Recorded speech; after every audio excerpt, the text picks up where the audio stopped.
Sneakers and Cleats, the podcast. Welcome back to the Sneakers and Cleats podcast. It is Thursday, April 10th. This is episode 186. I'm Matt Roy, along with Chuck Miketinac. Chuck, what's going on? One day before your long-awaited vacation here after a long week last week. Yes. So. Looking forward to it. Do you have the vacation goggles on? You're like coming in, you're like, all right, how can I get this show done? Not quite, man. I run the race, I go through the finish line, and then I'll start the vacation line. Nope, gonna finish strong here at the end. Very nice. You're going strong now. Still, I mean, I'm surprised you're still awake. Today was one of those days where I woke up. You ever have where like you're sleeping so hard that you wake up and you're just like don't know what day it is or what time it is? Speaking of not knowing what day it was. Yeah, exactly. Yesterday. That was me yesterday. Hey, dude, are we doing this podcast or not? Like, yeah, we're doing it on the normal day that we do it, Thursday. Oh, heck, that's right. It's only Wednesday. To be determined. Perhaps a long road trip to the Carolinas. Oh. You love to see a series of rock concerts. You love a road trip. Hey, you know, if you go by Georgia, there's a golf game going on. Shut up. That's from what I understand as well. Yeah, Bob, before we came on, so he's going to answer one of these questions I have about the Masters, which started today, which was he didn't know where the Masters was played, which is just like a sin against all humanity. They should move it around. It shouldn't just be in one place. I don't think it's fair. I mean, like, if it's a Super Bowl, like you say it is, would they want to have the Super Bowl in the same stadium every year? That would suck. Well, no, the U.S. Open. The U.S. Open moves around. The Masters is the only one that doesn't move. Well, that's what makes it special. No. It's always played at Augusta, Georgia. It's like playing Augusta the Super Bowl. National. Wasn't it that racist place? It was racist a long time ago. Not anymore. None. I mean, once Tiger wins a few and everyone else wins a few, they become less racist. Yeah, it's like having the Super Bowl at Lambeau Field every year, which is, by the way, what they should do, in my opinion. Yeah, well, it's snowing. So be it. That's football weather. That's not going to happen. No problem with that. Anyway, we'll talk all about that. But subscribe to the YouTube channel, both News 4 Fox SA. If you're so inclined, download it, review the podcast. Helps us out a lot. We're going to talk a lot about the Masters today because it is one of my favorite sporting events of the year and one of the best sporting events on the sports calendar. If you're anyone besides Bob Gambert, we'll ask what our favorite traditions are in sports and we'll go over our favorite Masters foods and what we would do with $20 because the cost efficiency at the Masters reigns supreme when you have an egg salad sandwich for $1.50 still and beers that cost less than $7 or $8, which is great. Wow. Exactly. See, you should pay attention to golf. Fenway Park prices. Fenway Park does a nice job of holding the stuff down, too. I still got to get out there. So we'll talk all about that. Plus, the Spurs pulled off a stunning win last night. 17.5-point underdogs. They win at the buzzer last night as Harrison Barnes makes his return to the Bay. Not exactly in the Kings uniform, obviously, but he played with the Warriors for 6 years before that. So, plus, Keldon Johnson culminates what was probably one of the best reserve seasons in the history of basketball, but definitely one of the best reserve seasons for a Spurs player as he had a huge career milestone last night. So we'll talk about Keldon Johnson as well today, but I want to start with the Masters. So Masters began today. I will read off the leaderboard. Tyrrell Hatton is at 4 under. Colin Morikawa, Scotty Scheffler, Justin Rose all at 3 under, and then a bunch of guys at 2 under or less. But the course is playing pretty difficult today under the conditions. So it's one of my favorite sporting events of the year, especially to watch on TV. Usually I'm not a huge golf on TV guy, but for the Masters, I turned it on this morning at 8. I was watching it on my phone until we started this. I'll be watching it on my phone until I go home today. Don't tell the bosses. But it's just one of my favorite events to watch on TV all year long. It is. For me, it's so visual, right? It doesn't matter the angle, no matter where the golfer is. It just seems like if you were going to take the Garden of Eden and transport it to a golf course and then put it on TV, this is what you would get. It is really spectacular, and the network that covers the Masters traditionally does a very good job of really visualizing and kind of painting that picture for the viewer at home. It's stunning. Yeah, I mean, ESPN broadcasts the first 2 days. CBS does the second 2 days. Jim Nantz was, in my opinion, born to call the Masters. He does the most outstanding job of any broadcaster calling any sport, in my opinion. His Hello Friends, just his calls, how he brings the viewer to the golf course, even though they're not there. It's just everything about it is top notch. Plus, the Masters is so quirky with all of the rules. There's no running. As soon as you put your chair down, people respect where the chair is. You can't have your cell phone. They have emergency pay phones just in case there's an actual emergency that you need. You're like completely disconnected from the outside world when you're on the Augusta grounds. And then the players, if you ask any golfer, I think most of them, I would venture to guess that 95% of them say it's their favorite event of the year. So it's one of the best things that we have. It's probably my favorite 4-day stretch outside of the first 2 days of the NCAA tournament. Okay, that's fair. What about you? I mean, I like it, and if it's on, I'll watch it. And, as I've gotten older, I watch less TV just because I feel like I have less time. But if you're asking my favorite sporting events? Your favorite sporting events to watch on TV all year long? Oh, well, for sure, Major League Baseball playoffs, any level. And NFL playoffs are hard to beat, too, minus the Super Bowl. The Super Bowl has become such a dog and pony show. The championship games feel like the Super Bowl to me in a lot of ways. I guess there's still a lot of stuff. I mean, I like watching College World Series games, too, and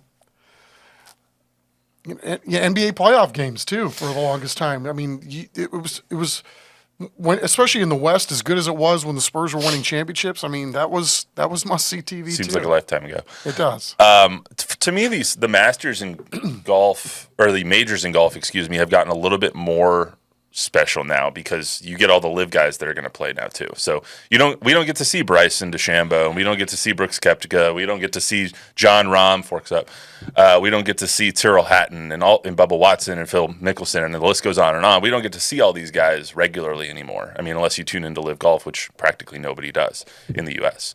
That's not a shot at them. That's literally like their numbers are horrible.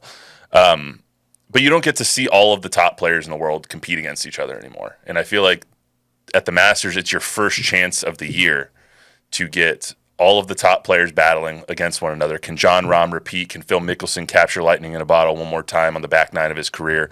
Can Justin Rose do all these things? Can Bryson DeChambeau finally get over that hump? Can Brooks Koepka finally get over the hump at the Masters, even though he has 5 major titles, one of them is not the Masters? So, you get all those storylines when all those guys come together. That's what it felt like to me, too, at first. Well, it was great to see everybody kind of back, all the greatest golfers in the world in one place doing their thing. But you're right. I think there's part of it that because the professional golf ranks have become so fractured, it's like, I mean, we hardly seem like to even talk about these guys anymore. Right. On both sides, quite frankly. I mean, because it just feels like, whatever the LIV is, and then you have the PGA, it just feels like it's, you divided it, and so you're going to get what comes with when you divide something in half. Yeah, and so it makes everything a little bit better knowing that all the guys are – and I think that's where we're going to get eventually again with golf, is that everyone's going to come together on one tour, and it's going to be a little bit different than the PGA and what the LIV have right now. But when you see all these guys compete at the Masters, which is the most beautiful venue in the world, in my opinion, and you see everything so visually on TV, it's chef's kiss. It's beautiful. I was just reading they pump artificial bird noise into the Masters. Perhaps, maybe. They make it gorgeous, all right? Yeah. Let's talk about. So one of the best things about the Masters is that they've never raised the concession price, or they haven't raised the concession prices very much in a long, long time. You still get an egg salad sandwich for $150. You can pop that up, Louise. You can take the super off too. Thank you. Egg salad sandwich for $150. You got a pimento and cheese for $150. All the sandwiches are like $3. Besides that, coffee for $2. Chicken biscuits $3. Like, it's so cost effective. It's like Costco. It's better than Costco. But anyway, so I wanted to have some fun. I'm going to give you $15, Chuck Miketinac. Okay. Tell me what you would get for $15 at the Masters. Well, I'm going to get 5 pork barbecue sandwiches for sure, but 5 of them? My question is... No drink? You don't need anything? No, I don't need no water, no coffee, no beer, I'm nothing? Good. Really? You get 5? You get 5 of them? You can get 5 sandwiches for $15. You would do that? Yeah. Put one in each back pocket for later. Maybe have one for breakfast. You take out all the breakfast stuff. You got that for the breakfast the next day, possibly. But what in the world is a savory tomato pie? I think I need to know the answer to that question because that could actually play its way onto my That team. could be a pizza. That's what I'm thinking too, right? But why would you call it a savory tomato pie and not a pizza? That's a good question. It's just a master's thing, you know? Bob, can you do your thing? Yeah, Work Bob, your look at- internet skills. What's a savory tomato pie? All right, not knowing what a savory tomato pie is, I would go 1 egg salad, 1 pimento and cheese. Oh, it's new. What is it? I guess it's new this year. Oh, there you go. No So wonder we don't know what it We're is. breaking code over here. All right. While Bob navigates the yeah. pop-ups, hold on. The pie resembles an empanada. An empanada. Oh, Okay. see, here they are, right here. Like as you can. Like, Oh, I'm okay. pointing this Oh, in my disorientation, I forgot my glasses today, so I can't see crap. Okay. So like is it, a little handheld pie. Oh, okay. All A right. little tomato pie. So you're sticking with yeah, but what are those things called? You know, like when you go to get a pizza, they've got the like a hot pocket, like a Yeah, chicken bake. It's like a hot pocket, but bigger Okay. and better usually. Although I shouldn't disparage hot pockets. You shouldn't. I love those. I would go with an egg salad and a pimento cheese. 'Cause those- Stromboli. That's what it is. Oh, I love stromboli. It's good. Boys are good. That's only $3 right there. That's 2 sandwiches. That could take care of me for a little while. Or calzone. Shut up. And then I would probably get 2 beers, both domestic and imported beers. Please $6. drink responsibly. I mean, that seems pretty good. 2 sandwiches, 2 beers. That's a great price. That could take care of me for a few hours. Well, actually, the 2 beers could take care of me for like an hour, but it would be fun. I think that's a great price. That would go a long way. It would go a long way. What about you, Bob? I'm gonna need it to spend it all on coffee to stay awake. You still got $1 left over. Is there anything for $1? Or maybe one less coffee and I'll get a slice And of what apple are pie. Southern cheese straws? I can't believe I don't Can know you what those call are either. up Augusta? See what they're doing. What is it we're looking for? Southern Southern cheese straws. straws. I definitely I'm think not eating plastic no matter what. I'll eat the paper straws, but I'm not eating the plastic straws. I don't care how much cheese is on. they also have nice cookies for $1.75. It's just fried cheese. Caramel corn. Is it? Yeah. Okay. All right. I changed my mind. I would get 1 beer. I would get cheese a curds. I would get a pimento cheese sandwich. I would get an egg salad sandwich, and then I would have to get some coffee, and then I would get like some chips or something, so we could walk around. Dude, walk egg around some salad's chips. nasty. I love Like, egg that's- salad. Oh. Egg salad, chicken salad, any type of salad. Give it to me. Actually, I chicken don't salad's like alright. pasta salad. Oh, that's good. But Okay. See, you and I. egg salad with like orange mustard in it and you like Orange. that? Dijon? I mean, yellow mustard. Sorry. Yeah. Orange. Yeah, I love egg salad. Okay. Mayo sucks. Well, but moving right along. moving. All right. Well, I'm enjoying the Masters. Bob is a hater. I don't have anything against the Masters in particular. It's You just- have I'm something not against golf. Not a big golf fan. I do like the jacket, the green jacket. I think that's pretty cool. Yeah, this is coming from the guy who plays disc golf. Yes. You say that like it's a bad thing. Yeah. Have you ever played disc golf? No, I play actual golf. You played ball golf? I play ball golf. Yeah. Stick and ball You have golf. to pay to play that, don't you? I was Don't you thinking- have to- Yeah. Yeah. You know, I was thinking this week though, that. shouldn't they change going on the Sunday. name of the green jacket to the green jack since Nicholas has won 6 of these things? No. I think they should. I mean, you're gonna have to call him something other than the green jacket. Call it the green jack. You know what my qualm No? with the jacket is that you only get one. No matter how many you win, Really? you just put the same jacket on. Do you get like a little pin or What if something? you outgrow the other one? Yeah, you get so when you win the Masters, you get the money and all that stuff, but you get a gold medal or you get like a medal for it. You get a replica of the trophy, and then they put your name on the actual trophy, and then you get a green jacket. But you only get a green jacket for your first Masters. Then you get a champion's locker, and you're allowed to have it outside of Augusta for 1 year, and then after that year, so like Scotty Scheffler has to put it back this year. He has to put it back in his locker, and he can only wear it on the grounds after this year. So, and then if he wins again, then they take the same jacket out and they put it on him like last year's champion, and he can wear it around for another year. Isn't I that special? hope you don't put on any weight. Right, that's what I was thinking. I'm sure they have tailors; they can adjust it. But anyway, that's. Or you lose I a think lot, you look like David Byrne from I the think you Talking should Heads. get multiple green jackets. I think every Talking time you win, you Heads. should get a new jacket. But that's just me. Okay. Anyway, we've devolved into chaos long enough. Let's get to the Spurs. Hopefully, Colin. I'm rooting for Colin Morikawa and Rory McIlroy this week. Have you guys both actually been to Augusta? I've never been there. I have never been. Is it really expensive to just like get Yes. there? Oh, to get a ticket. It's a There, little expensive. there's Is that actually Super you Bowl can't. ticket? There's so many people who want to buy tickets that you actually have to enter a raffle. Wow. So you have to enter a raffle, and they pull names of people who are going to buy tickets, and then you get a call or an email or whatever it is, and they're like, "You won the raffle. Now you get a chance to buy a ticket." So if you don't get your name pulled, then you just don't even get a chance to buy a ticket, and there's no resale on the tickets. So, I mean, it's so hard you don't even really want to go? I mean, is it? No, I would love to go. You'd love to go, but you don't want to go through all that rigmarole, I guess. Well, I couldn't afford tickets right now, but yeah, I would How much I you would think it definitely. is? How much do you think it is the cost to go to? I don't know. You need to get couple grand. David Chancellor's been. He Yeah. knew somebody Oh, did he? that was able to get him in. And Chase Shannon, same thing. He won the lottery the year that COVID happened, and so they shut it down or they did something. I don't Did he remember go in what it was November? going on, but no, he didn't go when they messed up the timing. He had planned to go, and then they shut it all down. Yeah, because it happens in April, obviously, and so when they shut it Right. down, they had to cancel everything, and then they moved it to November that year. So they moved the Masters, I think, to November. That's when Dustin Johnson won it, and he broke all the scoring records because it was like the easiest conditions that in Masters history. Dustin Johnson broke, I think it was Jordan Spieth's scoring record at like 20 under.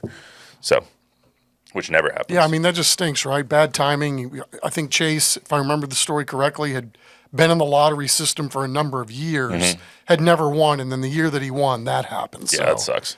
totally. Anyway, let's get to. Hope everyone enjoys Masters weekend. That'll be it's going to be a lot of fun. It's shaping up to be a Yeah. great tournament. So, would you rather watch the Masters than like this Final Four? 100%. Wow. That's just a me thing. Like I just love the Masters that much. Chuck? Yeah, I don't know that I can go that far, especially if you have compelling games and the Final Fours in your own backyard. But my Puts a thing little more with sauce on the goose. my right thing with there. that is like I'd rather watch 4 days of sports than 2 days. Also, the Masters takes up 9 hours of my day. The Final Four games are 5 hours of my day. Masters over Super Bowl? Yes, Wow. I would rather watch. I would do the Masters over the Super Bowl. if too. there is a compelling, like if it's close on a Sunday afternoon, give me the last 3 hours of the Masters over the Super Bowl any day of the week. Masters over watching me and my buds play disc golf on a Saturday afternoon? No, can't do that. I think I I- gotta see I you might get your actually- ass kicked. I gotta see you throw out an oblique. I might actually go for the disc golf on that too. In my old age, I'm turning into an old man. The Super Bowl gets on my nerves. Turning into. Yes. I think you've crossed that threshold Yes. already, my friend. I'm pretty sure I have too. All right, enough. Let's get to the Spurs. What'd you say? Yeah, you can put the super back up. Thank you. Thank you, Luis.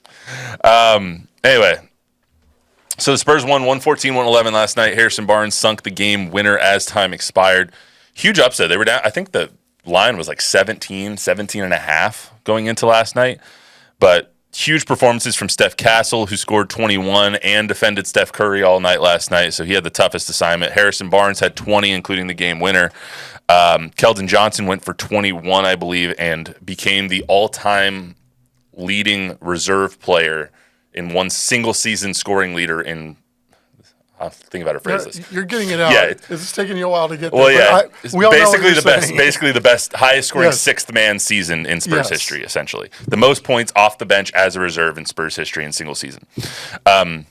He has 928 now, past Manu Ginobili's 07-08 season where he had 927. You So said that a lot better than I could have. So well done. it was just a very convoluted stat, but it is a huge milestone for him in terms of what he's done for the Spurs this season. So Harrison Barnes sank the game winner, as I said. Let's hear from Mitch and Harrison first before we talk about the game. I'm just really proud of the guys that we just didn't really blink. And we just never really let it get too far away from us. You know, got to 8, got to 10, got to maybe 12. But it was always in striking distance, and we just kind of fought and clawed our way back into it. And that's a very satisfying game to coach those guys. Yeah, I think, it's always difficult when you've been eliminated from the playoffs and you don't really know what's next. But I think for us, just continuing to build, continuing to compete every single night. At the end of the day, if you play for nothing else, you play for pride. And I think that, down the line tonight, everyone's stepping up. The defensive job that everyone did, especially Steph, guarding Steph Curry, who's one of the best, if not the best in the league. So I thought, to take that challenge as a rookie was highly impressive. Taking the game last night as a secondary thing, I think that what Harrison Barnes has done for this team this year can't be understated. It's the difference of last year having no adults in the room and this year having an adult in the room. Yeah, he and Chris Paul, and the fact that these guys play in every game, it's just astonishing what they do. But it's really a treat to watch them both go about their business, right? I mean, we've talked about it before, but, here we are in a nothing game at the end of a nothing season that's not going to produce any playoff fruit. And this guy's going out, hitting threes, always making the right plays to the best of his ability, plays well with others. You go right down the list. A pro's pro. And it was interesting watching that game last night. They got their rear ends kicked in the first 4 or 5 minutes, and Golden State looked, a step quicker, sharper, moved the ball better, and yet the Spurs just kind of hung in there and gave it right back to them, and then eventually, caught up, took the lead, and then hit the game winner there at the end. But you're right. It can't be understated, and I sure hope both of those guys come back next year because whatever it is that they are has to resonate in a younger locker room, and if it doesn't, it will over time. Yeah, I mean, the Spurs were down by 14 at one point. I think that was in the third quarter, and I thought it was over. I mean, the Spurs are what they are right now. They're missing their two best players. They're missing their head coach. You don't know exactly what you're going to get every night from them in terms of an effort standpoint, in terms of how well and how cohesive they're going to be on offense and defense. Last night, though, they showed a lot of grit when it comes to the guys that they have on the court and how they're going to play their game. Steph Castle has been a revelation this season. He's going to win the Rookie of the Year. If he doesn't, it'd be one of the biggest upsets of all time at this point. Harrison Barnes has been that guy that is just reliable, that is there every day, putting in as much effort as he can and trying to bring the guys along with him. Same with Chris Paul. The fact that he's played 80 games this year is absolutely asinine. He's 39 years old, playing in all 80 games so far. There's 2 games left. There's no reason that he won't play in the last 2. I mean, it's absolutely insane what Chris Paul and Harrison Barnes have brought to this team. And we said it before the season. They're only at, 33 wins now, which isn't what we thought they were going to be at the beginning of the season. I think all of us thought they were going to be around 41-41, but that's, barring health. But you look at them the last 2 years, 22 wins, 11-win improvement just by adding 2 guys. Even without Wemby for 40-some-odd games, even without De'Aaron Fox, with De'Aaron Fox for only 6 games. I mean, I think it was 8, something like that. Just adding those 2 guys got you to 11 more wins, which is exactly what we thought would happen. And the Spurs, if you look from top to bottom of their roster, they have few guys on the roster that have a positive plus-minus this late in the year. Barnes and Paul both do. And Victor, by far, is the team leader in that category. But, I mean, it just goes to show you, what would this season have looked like if those 2 guys, Paul and Harrison Barnes, weren't on this team? Would have been an absolute nightmare. They would be in like 10-win territory without those guys. Perhaps. I mean, it would be, especially without Wemby. If you take Harrison and Chris off this team, who do you have? I mean, you're playing Blake Wesley more. You're playing. He played pretty well last night. He played okay last night. Yeah.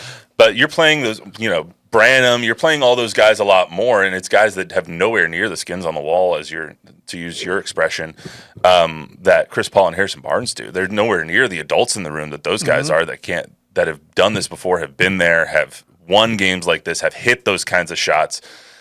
It's just what they've done for this young team. And I think what they've done for a guy like Steph Castle, what they've done for a guy like Devin Vassell, what they've done for a guy like Sohan to a little bit of a lesser degree is going to be felt in the Spurs organization for years to come as these guys continue to progress through their careers. Yeah, guilt by association, right? The younger guys are taking the best of what Chris Paul and Harrison Barnes are and probably figuring out a way to make some of that their own. Of course, like anything, they're learning what they wouldn't do as well and how they are going to do things on their own going forward. But these old guys have definitely showed the younger guys a thing or two about how you're supposed to play and how to act as a professional and how to go about your business day in and day out. Yeah, season ends on Sunday, so we'll talk about this a little bit more on Monday as well. Once all the guys are going to talk, I believe Sunday and Monday.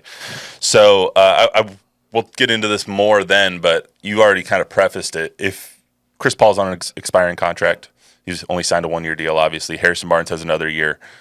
Would you be in favor of bringing both of those guys back, depending on what they cost? Yes, absolutely. And I think the Spurs, and basically a lot of other teams are looking at what Chris Paul still can do. And the fact that Chris Paul took a lot less money that I would have assumed he would have been able to get on the open market. Maybe his market wasn't as good as, outsiders like me are thinking, but absolutely I would bring him back. The question then becomes, does a competing team that has a younger team, a Memphis or somebody, think, wow, I wonder if those guys could really help us? I think there's a lot of I think there's a much lesser chance that Chris Paul is back as opposed to Harrison Barnes. One, he's not under contract, so obviously they would have to work something out. But I think that Chris Paul creates a little bit of a log jam up there. And it felt like at times this year that they were starting Chris because they told him they were going to start Chris instead of starting Steph at some points. Next year, you have to start Steph every game, obviously. You have to start Devin Vassell every game. You have De'Aaron Fox, who's going to start every game. Are you really going to start Chris and De'Aaron Fox and Steph Castle and Devin Vassell? I don't think you can at that point. So I think it's going to come down to, will Chris accept a lesser role coming off the bench? I think, I hate to keep going back to plus minus, but if you have amongst the guys that are your biggest negative plus minus guys on the team are Stephon Castle and Devin Vassell. In fact, Devin Vassell has the worst plus minus on the team. So while you're waiting for these guys to kind of figure things out and play to the level of their talent, I don't know that you can afford to get rid of a guy or allow a guy like Chris Paul to walk out the door when, again, if you add it all up, he's on the plus side of that for the season. And he played in all the games. So, whether he's starting or coming off the bench, I don't know. I don't know that, is his ego that big where he couldn't come off the bench or have similar minutes? I mean, I don't know that he's necessarily that guy. We saw last year, though, with him in Golden State that he was, and he said it himself, it was his most unhappy year playing basketball, and he was the leader of the second team. He was the leader of the second unit. So I just don't know if and his family doesn't live here. His family lives in California, and he wanted to come and play somewhere where he can ball, where he can play. And so if it's between coming off the bench and being away from your family and maybe playing 20 minutes a game, or retiring and being close to your family all the time, or going to another team and playing 30 minutes a game like he's been doing this year, I don't know what his decision is going to be, especially when it comes to the money aspect of it. Harrison Barnes is a little bit easier because, one, he's under contract, so he's going to be here barring a trade or something next year.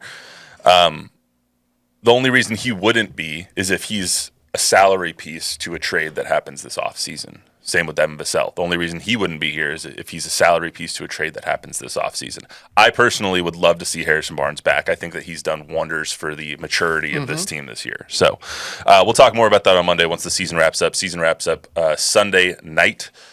And tomorrow night they play the Suns in Phoenix. So I want to talk about Keldon Johnson before we get out of here. To better read the stat, because I have it written down. Last night, KJ scored 21, putting his season total in points to 928 points off the bench, giving him the most points by any reserve or bench player in Spurs history in a single season, passing Manu Ginobili in 2007-2008, which means obviously Keldon's better than Manu ever was, obviously. So KJ... You're welcome. That was obviously a joke for anyone that is listening and not seeing my face. KJ obviously been one of those guys that's been rumored in trade talks all year, piecing together the salaries. Can KJ be moved to kind of bring in a bigger name? I think that what KJ has done this season is pretty remarkable, kind of putting all that stuff aside and once again being unapologetically himself and winning over Spurs fans once again, even just like he's done for the last few years. He's a baller, you know? I mean, he's got grit, he's tough, he's durable. You know, he really worked hard during the offseason to get himself in a real good position to have a good, strong season. And so I think it's kind of cool that, you know, he does have a little, I don't know what you would call it, you know, a little trophy at the end of the year for having a, you know, for doing something phenomenal, which is, you know, who thought that anybody could say that they scored more points coming off the bench in a Spurs season than Manu Ginobili ever did. So, you know, it's going to be an interesting offseason in a lot of regards. And, you know, I don't know how it's going to play out. If he comes back, great. I'm sure the Spurs would love to have him, but, you know, he might benefit from having a change of scenery and vice versa. You know, I mean, it's going to be fascinating to see how the Spurs want to build their team going forward and how those ping pong balls bounce. There was just some things I wanted to learn this season. Who could be on the team long term and contribute long term? And I think I've learned that Keldon Johnson is more than what he gives you on the court. What he gives you off the court, what he gives you in the community, which, I mean, is sturdy. Absolutely awesome. The kind of teammate that he is, the hype guy that he is off the bench, he's never going to be the main offensive threat. That's just not who he is anymore. He was a starter. He got moved to the bench. I think he's thriving in that role. Can he be the seventh guy, eighth on a championship team? Hell yeah. I think I've learned that this year, that Keldon Johnson can be and should be an integral part of this team moving forward. And I don't think I could have said that 9 months ago, or however many months the season started ago, 7 months ago. Seems like forever ago. It does. Probably not for them. It seems like every game's been on the road. Right. So I would answer the question, has my view changed on him this season? It 100% has. I think I'm more of a KJ fan now than I was at the beginning of this season, which is saying something, because I think I feel different about Jeremy still. I still feel the same I did about Devin, but KJ has kind of won it over. Yeah. It's hard for me sometimes to separate player from guy, right? The guy is easy to like. All these guys are easy to like really. And I really don't know many of these guys very well. So, you know, to go to Keldon's summer camps and watch how he interacts and the things that he does in the community. And he's always number one right up front, will do it, loves doing it, wants to, you know, shake as many hands as possible and build as many bridges as possible while he's here in town. And I mean, that should count for more than what it does in today's NBA, but you know, it really resonates with me too. I felt similarly about Trey Jones. He was obviously had a logjam though at the point guard position. I think at Keldon's position, it's a little bit easier to keep him because he can fill in at the 4, he can fill in at the 3, he can fill in at the 2. Obviously, Trey was a 1. He wasn't going to be anything else except for a 1. Mm-hmm. So it was a little bit harder to do that when you have De'Aaron Fox and you have Chris Paul at that point and you have Steph Castle, who maybe eventually will be your 1. So I get why they got rid of Trey. As far as Keldon goes, I would hope that they would keep him at this point. So we'll see what happens. We'll talk more about that on Monday when the season wraps up. We'll do our kind of whole post-mortem. Spurs obviously will hit the under on their win total, which I believe is 36.5. The most wins they can have this year is 35. But still, even if they do win 35 games, that's a 13-win improvement from last year. So heading in the right direction, even without Wemby playing 35 games and without De'Aaron Fox for most of the season and without Greg Popovich for almost the entire season. So yes, much easier to watch this year than it was last year, especially, you know, I think the Spurs as a whole should be really commended because even after Victor went down, I feel like their intensity level went up. They're doing things differently. They're having to send more guys to get rebounds, but it just seems like with the naked eye, there's more intention to what's going on and guys are playing harder. Bob, anything on the way out? Continual watcher / listener, Robert Smith. What's up, Robert? He just wanted to say, "Hey to everybody," and I thought you said I hate everybody. I was like, damn, Rob. Hey. He said, "Hey." He said it was a great game last night. I wish Wemby was there, but still love the growth and grit, and he still thinks we need a backup center, 100%, rebounding and blocking. 100%. That's I think one of the priorities in the draft. A big banger. Yeah, you need somebody in there. Bismack's done a decent job, but he's a little old, and you need somebody a little. Well, it was nice to see Wemby at the Final Four, though.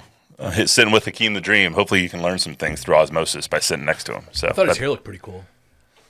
There was somebody who was there. The hair looked good. I think it might have been Minix from SA Sports Star who didn't recognize Wemby at first. I was like, how do you not recognize a 7'3" guy walking by you?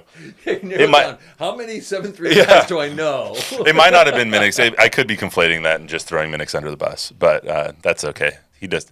I'll do that to him. That's fine. Anyway. That's all we got for you today on the Sneakers and Cleats podcast. Remember, download, rate, review, subscribe, give us a 5-star rating, tell a friend, tell an enemy. We'll be back on Monday. I think it'll be either Don and I or Zach and I. Enjoy your vacation, Chuck. Thank you, Matt. I'll miss you guys a lot. It's okay. It's okay if you don't. See I you on will, Monday. actually. See you on You're Monday. nice.